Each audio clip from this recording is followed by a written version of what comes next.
You find us today, viewers, with form that is a bit like a roller coaster. The Big Dipper. We've gone up, and the dip is horrendous. You'll see why in a minute.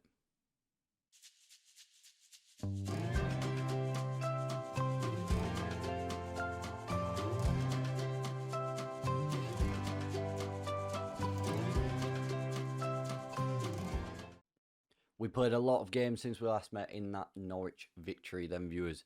I mean, there's one result. You can all see it. We'll get there in a minute.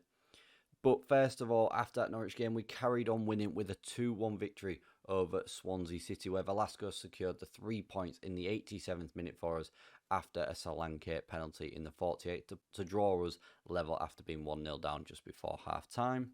Then it happened. A 7-1 away loss to Crystal Palace. Juan Hernandez got 5 of the goals. 2 90th minute goals. And it was dreadful. We were 1-1 in that game as well. We were 1-1 and conceded another 6. It happened. And then I thought, we're back to winning ways with a 3-1 away victory against Rotherham. Charlie Fowler getting a brace and Solanke getting a goal as well. Did well. We were 3-0 up and we won 3-1. Very, very happy with that. Lowly Watford then beat us on Boxing Day. We've obviously enjoyed the Christmas Day dinner a little bit too much. Louis Barry with the only goal of the game there. And then just before New Year's Day, we drew 0-0 away at Huddersfield. Another poor performance in a game where I would have expected to pick up 3 points over those 2 Christmas games. Very, very disappointing to pick up 1 point from a possible 6. We faced Crystal Palace once again on New Year's Day in the FA Cup third round. We were 1-0 up after 4 minutes. Palace, once again, a constant thorn in our side, beat us 3-1. And then we had an absolute nightmare in the Charlton game. We were 3-0 up with 43rd minute, 46th and 49th minute goals from Solanke, Skoglund and Wynne. Charlton scored in the 54th and 59th to make it 2-2. 86th minute to make it 3-0. And then in the 95th minute, our own player, Millet, gave Charlton an absolute gift, which we'll have a look at now. You'll see it in a minute. It's a late Christmas present. Watch him here. Millet in the blue. He's obviously thinking of playing in red. What has he done there? He's played a magnificent cross to the Charlton player. There go and score and make it 4-3 to them. And today we take on Peterborough as we are looking to try and get back in form. They're 6th in the table. We are currently 3rd. We'll have a quick look at the table before we go into the game. But I'm not confident at all. Like I said, we've hit the Big Dipper and we're now on the downturn. We've not brought in any faces. The squad are upset because we aren't accepting bids for them because I need to keep the squad together, but we have changed the tactic. Let's have a quick look at this league table, then we'll go meet the starting 11 for the game against Peterborough. So those results then see us move down into 3rd position, now 2 points behind Blackburn. We were in such a strong position after that Norwich game. We're now 10 points adrift of them. Peterborough just 3 points behind us. So, I mean, potentially they could overtake us today. It's all to play for. We've got £15 million to spend in this January window with £84,000 available in wages. We need to find the right players. It's something we're still struggling to do, but clearly on form at the moment, we need to be bringing some bodies into this club. Let's go have a look at the starting 11 for this game against Peterborough, which may be the last time that you see 1 or 2 of these players if bids come off, because we may be bringing a few people in. We're going back then to the 4-2-3-1 viewers, and the starting 11 is Walton in goal, Udor at left back with Evans and Archer in the centre, Perez is at right back, Wynne and Hughes in the centre, Jose Ronaldo on the left, Solanke on the right, and Millet in behind Skoglund, leading the line for us today. Big performance needed. Solanke on 22 goals, Skoglund on 14. Not a lot of other goals within the team. I mean, Wynne's got 5 this season, which is a very good return for him. Millet's got 3. We need him to improve because, as we just saw, he gifted Charlton 3 points in the last game. So we need to see something. He needs to redeem himself. Disappointed that Archer and Evans haven't got on the score sheets for 2 towering centre-backs. Fingers crossed today could be the day. Let's get the boys G'd up for this game, get them across that white line, and hear everything that we said in that changing room go completely out the window. Here we go then. Clearly a very snow-affected pitch today. Whether that will affect the football on the field of play or not, we do not know. blue lines as well. Hopefully, this can show us something a little bit different today playing in the snow. As the snow is coming down heavily and Solanke gets himself in, but he's ruled out for offside. But an early sign of goodness, an early positive sign, which is something we've missed from the last few games, especially that Charlton game, where confidence must be lower than a snake's belly within this team, because just to be 3-0 up and lose 4-3 in the manner that we did is unforgivable. As Peterborough come down on this right-hand side, skipping past 1 or 2, ball in and Evans deals with it. Millett, the man at fault for the Charlton goal, the fourth and decisive goal coming forward. He needs to make up for things, running into a thick patch of snow rather, and he gets the ball in. Hughes is there, and it's bounced off all players, and he's got a second bite of it, and it's being disallowed. Oh, Will Hughes, what's this being disallowed for? Is it this first effort? I mean, that's the dodgy decision for me. Very, very questionable. I think we've been hard done by. That goal should have stood, and we should be 1-0 up here, not 0-0. Fingers crossed we get another one. Solanke puts it in, and another disallowed goal. Oh my word, it's going to be one of those games. This one did look a little bit more offside. I mean, again, it's marginal, but that other one was definitely not offside.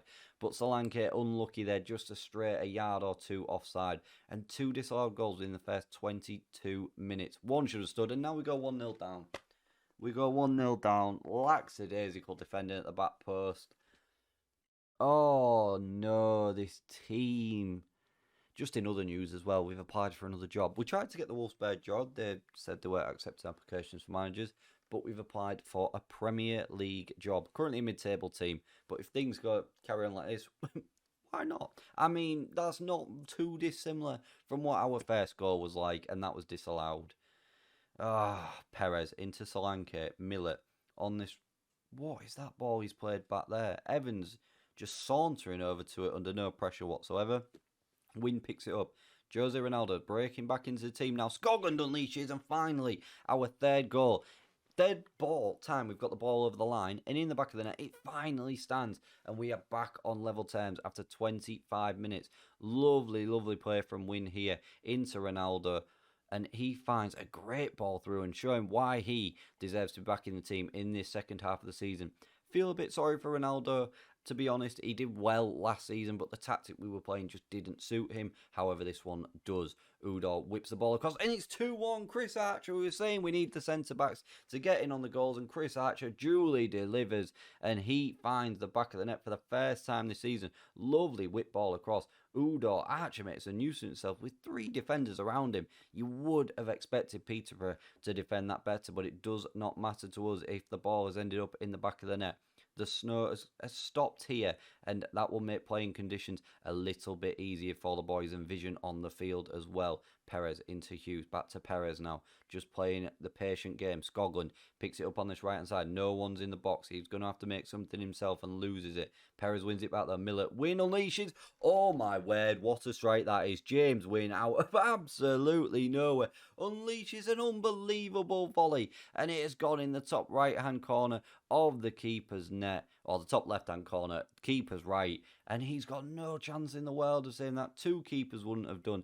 First time volley as well. Oh, that does not get any better than that. There's no way the keeper was getting to that. And we find ourselves, after being 1-0 down, after 2 goals disallowed, to be 3-1 up here. Millett with a ball in now, headed away. 37 minutes gone, not long till half time. Millett ball in again, wins there again, and he's tried it. Confidence is high in the lad after that first goal, and I do not blame him whatsoever. Plenty of action in this first half, plenty of highlights with 5 minutes to go of the half. Peterborough pick it up now with the goalkeeper. Can we put him under some pressure? He launches it down. Knight is in. Can we defend this better? He's played a ball back, which they pick up a little bit lax in the middle there from us, leaving too much of a gap, and it's 3-2. Casimir, oh no, just before half time, 5 minutes ago, and the Peterborough fans are celebrating once again in this corner off camera. Here we left a big gap, too much space for Peterborough to run onto it there. Lovely ball by Moran into Casimir, and the defender just got sucked out. He's found the space and finds the back of the net, and it's 3-2. I was just saying then, it's been an all-action first half, and we've seen 5 goals, 2 disallowed goals. You do not get much more of a busy at first half than that. Pump the fist, tell the boys the media, give them credit, and to go out there and put on a worthy performance. That's all we need to say. We'll just leave it as a team thing. We would go back up to second with this result on 50 points by goal difference. We're going to demand a bit more, though. I'd like to get another goal cushion to make it a 2-goal cushion for us. Scotland unleashes. There's the 2-goal cushion. What a finish that is again. He made that look so easy. Jose Ronaldo, on his return to the team, finds the assist as well. And Scotland finds his second of the game. And he made that look so easy as well. Look at this lovely ball by Mirror. Ronaldo, just a short ball. Scotland turns on it and unleashes his right foot. And again, top corner. Absolute postage stamp finish. No keeper is saving that one either. We've scored some fantastic goals today, viewers. And this second half is really going our way. Peterborough had 2 shots on target and they've both gone in. I mean, we've had 6 on target. Probably, I assume that doesn't include the disallowed goals. If it does, then all 6 have gone in the back of the net. If not, 4 have gone in, and we look very good for our money today. Peterborough looking to break forward. Evans clears it into Archer. Walton with the ball at his feet, looking comfortable with it, just bringing it out past the penalty area, and it's headed down. Millett sprays it out. He's had a much better game today as Millett compared to that Charlton game. Wynn loses it in a crucial area though, and Knight comes forward. Can we win this back? Howells for Peterborough on this right hand side, and Ronaldo does really well there as well. Peterborough trying to break forward. Hughes into Millett now. Finds Scogland. He's on his hat-trick. Will he get his third? Scogland, there it is. There's his hat-trick. And we are 5-2 up here. 3-goal cushion after 65 minutes. And we look very good for our money today. What a performance this has been. Whether it's been the change in tactic as well, I do not know. But I thought this was going to be a tougher game than what it has. I mean, it's not been an easy game by any stretch of the imagination. But it's been a bit easier than what I thought, especially considering the form that we have been in. And we will make some changes now with 20 minutes to go just to run the clock down. Gibbs can come on for Will Hughes, who's picked up an injury. Velasco can come on.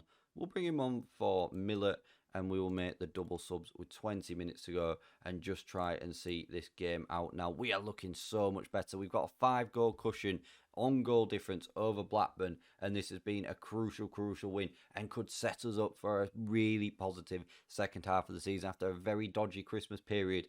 A 5-2 victory over Peterborough is exactly what we needed at this stage to just give a confidence boost to the entire squad. Scotland gets man of the match with a 9.4, and that is an unbelievable performance there in a game where we should have had 6 because that goal for Will Hughes was definitely onside.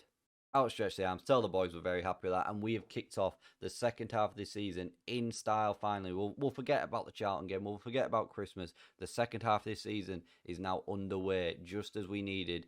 Oh, Blackburn have scored a 93rd minute goal to go 2 points above us.